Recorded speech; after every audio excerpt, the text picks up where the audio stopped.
Hey, credit heroes! What if I told you that paying a debt collector could actually destroy your credit? I'm serious. The second you send them money, you could be restarting the clock on old debt, killing your credit score, and erasing your chance to fight back. And get this, a lot of that debt might be invalid, illegal, or totally fake. But here's the twist. When you know your rights, you can flip the script. You can erase bad debt, you can stop the calls, and in some cases, you can make them pay you. So if you are getting harassed by debt collectors, or if your clients are, you don't want to miss this, so you better stick around. My name is Daniel Rosen, and welcome to Credit Repair Business Secrets. When a debt collector calls, their goal is simple. It's to get your money as fast as possible.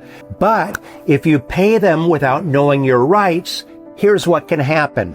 You could restart the statute of limitations, giving them several more years to take you to court. You could reset the reporting period, keeping that negative mark destroying your credit for up to another 7 years. And you could admit liability for a debt that might be completely invalid, inaccurate, or not even yours. I see this all the time. Medical bills with wrong dates, discharge bankruptcy debts that are still showing balances, and the same debt reported twice by different companies. And people think that by paying it, that's going to make it disappear. But instead, they just confirm invalid debts and they damage their credit even further. And here's the part that makes me the angriest. The debt collection industry is counting on this. They built a multi-billion-dollar system that thrives on fear and on people not knowing their rights. The Federal Trade Commission reports that debt collection generates more consumer complaints than almost any other industry. And get this, more than 79% of credit reports contain errors. So that means that millions of Americans are being harassed for debts that are wrong, outdated, or completely illegal to collect on. And that's why the first thing you want to do is not pay.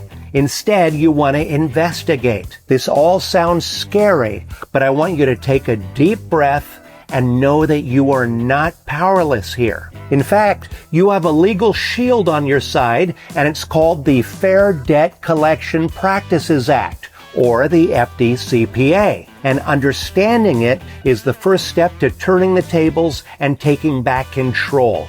The FDCPA is the foundation for the whole game plan.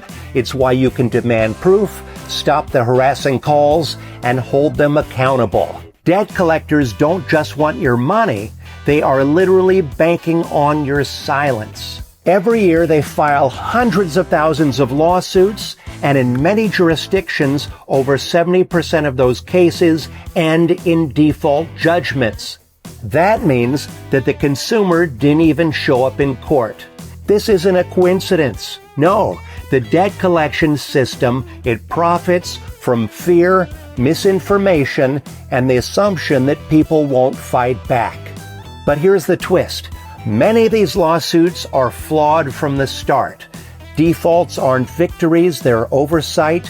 Debts get sold and resold, paperwork gets lost, and the accounting gets sloppy. And if you understand your rights, you can not only beat their claim, but you might even walk away with money in your pocket. Here's what you need to know. Step 1, validate the debt.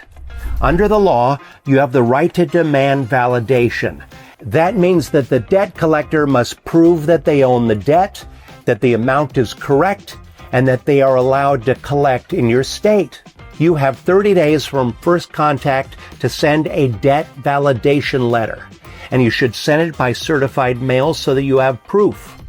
Step 2, check the statute of limitations. Every state has a time limit for suing over debt. It could be 3 years, it could be 6 years, it could be longer. But here's the trap. You make even a $1 payment and you can restart the clock. And the debt collectors won't warn you about this. They want you to reset it. That's why you need to check the rules in your state before paying. Step 3. Look for violations. This is where you flip the script. Vance Dotson is a consumer advocate who's made millions of dollars suing debt collectors, banks, and credit bureaus without even being a lawyer. Here are some of the most common violations that Vance sees. Calling after you've said, "I refuse to pay," contacting you at work after you've told them not to, and sending texts or emails after you've opted out. And then there's Hasib Hussein. He's one of the top consumer law attorneys in the country. He partners with credit repair companies to fight abusive collectors, to fix credit report errors, and to get clients compensated for violations. Here are Hasib's top red flags to watch for. Reporting the same debt twice, once by the original creditor and again by the collector. Sending a stall letter after you've already provided all the requested documents, which can be a failure to reinvestigate under the Fair Credit Reporting Act.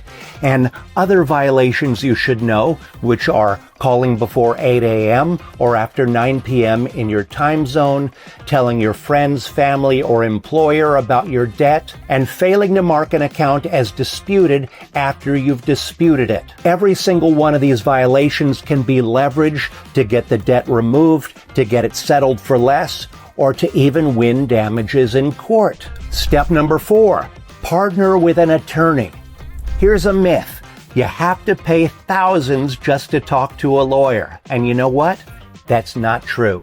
Hasib says that most consumer law attorneys take FDCPA and FCRA cases on contingency, which means that you pay nothing up front because they get paid when they win.